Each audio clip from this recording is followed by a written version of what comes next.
Olá, pessoal.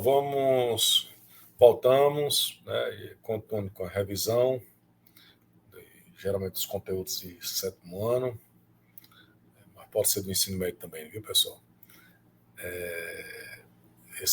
Eu tento resumir de forma mais simples possível, mas não importa se é de sétimo ano ou lá do segundo ano do ensino médio, tá ok? Vocês, é a mesma qualidade, de forma simples. Lembrando que eu vou pedir a vocês novamente para que vocês sigam o canal, dê uma força aí. Tem muita gente que assiste, mas não se inscreve. Então se inscreva no canal, curta, tá certo? Comente. Uma coisa, isso ajuda muito a gente. Até para a gente saber que está fazendo um trabalho que está sendo bem acompanhado, né?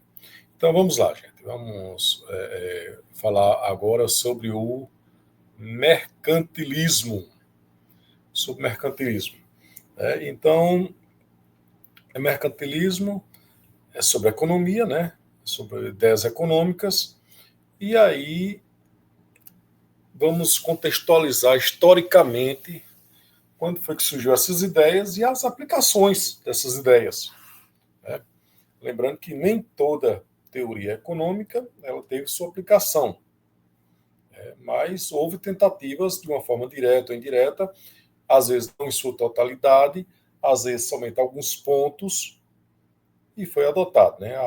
Existe a parte econômica que você cria a teoria, mas essa teoria tem que ter sua origem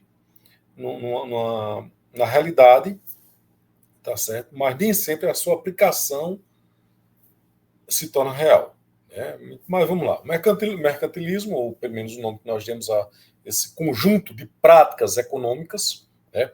Foi um conjunto de ideias e práticas econômicas desenvolvidas nos estados europeus no século XV a XVIII, né? 15 e XVIII, por aí. Então, a XVIII, na verdade. Século XV a XVIII. Foi aplicado de várias maneiras. Né? Às vezes começava de uma maneira, um estado, por exemplo, Portugal, começava de uma maneira e terminava passando para outra maneira de viver o mercantilismo.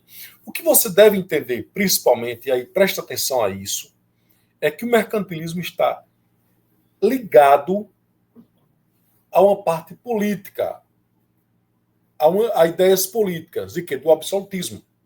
Então, o mercantilismo é o absolutismo na economia. Preste atenção. O mercantilismo está ligado ao absolutismo. É como se o absolutismo é a parte política dela e o mercantilismo é a parte econômica desse sistema. Tá certo? Que vai ser lá do século XV ao século XVIII. Então, são ideias e práticas econômicas nesse período estão ligados ao absolutismo. Não existe mercantilismo sem o absolutismo. Sem o absolutismo. Então, vamos lá. Não quero que se baseava essas ideias. Vamos ver algumas características do mercantilismo. Primeiro, como é ligado ao absolutismo, evidentemente que nós vamos ter uma forte intervenção do Estado na economia. O rei, né, o grupo que está no poder, junto ao rei, né, está fortemente intervindo. Então, vamos dar um exemplo aqui. O rei de Portugal determinava que Fernão de Noronha era quem podia negociar o pau-brasil. Então tinha um monopólio, mas era o rei que dava esse poder a esse grupo de pessoas, a essa pessoa. Tá certo? Então, os economistas da época, os pensadores da época, tentavam responder à questão: o que vamos fazer na economia para que nosso Estado seja rico, seja forte? O que é que eu faço para Portugal, para Espanha, para Inglaterra, para França ser forte, né? Ser rico? E eu costumo até brincar na sala dela perguntando: o que é que você faz? Qual seria a sua ideia para ser rico? E muitos dizem: ter muito dinheiro, tem isso, tem aquilo, né? Então, cada um vai dizendo uma ideia, mas é mais ou menos assim que os economistas também da época diziam. Então, alguns diziam, olha, nós temos que vender mais do que comprar. Temos que ter uma balança comercial favorável. Então, toda a política econômica do nosso Estado, aplicada por Vossa Majestade, seria para fazer nossa balança comercial ser favorável. Vendermos mais do que comprar. E aí, vamos fazer como? Nós vamos pegar as especiarias lá do Oriente, vamos vender para toda a Europa, vamos impedir que outras pessoas tenham acesso a essas especiarias e vamos, se a gente precisar comprar outra coisa de outro país, nós vamos elevar as taxas alfandegárias. Vamos cobrar mais impostos para esses produtos que vierem da França ou da Inglaterra, para que desestimule essas pessoas a comprarem desses países que prefiram ou não ter a mercadoria ou comprar de um produtor nosso. A lógica, grosso modo, é isso. Balança comercial favorável. Vamos vender mais e comprar menos lá de fora. Outra prática, o monopólio. O monopólio, que eu já disse a vocês, o pau-brasil, ou então só o açúcar do Brasil só pode ser vendido a Portugal. E o Brasil só vai poder comprar de Portugal. Isso é prática de monopólio. Não vamos comprar de outro país, não vamos comprar de outro local, não pode. Por isso é necessário, muitos desses países era necessário ter colônias, né? Ter colônias para que pudesse manter esse monopólio. E também o protecionismo, que eu já falei, né? Colocar imposto sobre determinadas coisas para que não compre de fora.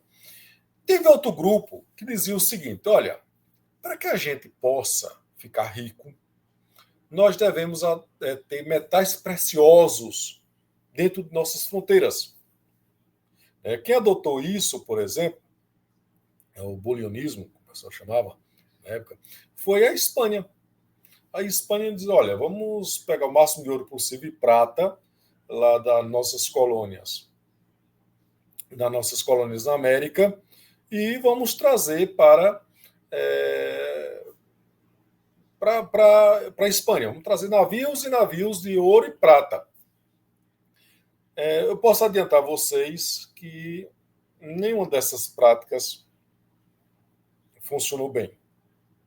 A Espanha, com esse metalismo dele, passou a não produzir mais nada na agricultura, não produzir mais nada na indústria, né, o que é a indústria na época, né, com a questão de transformações.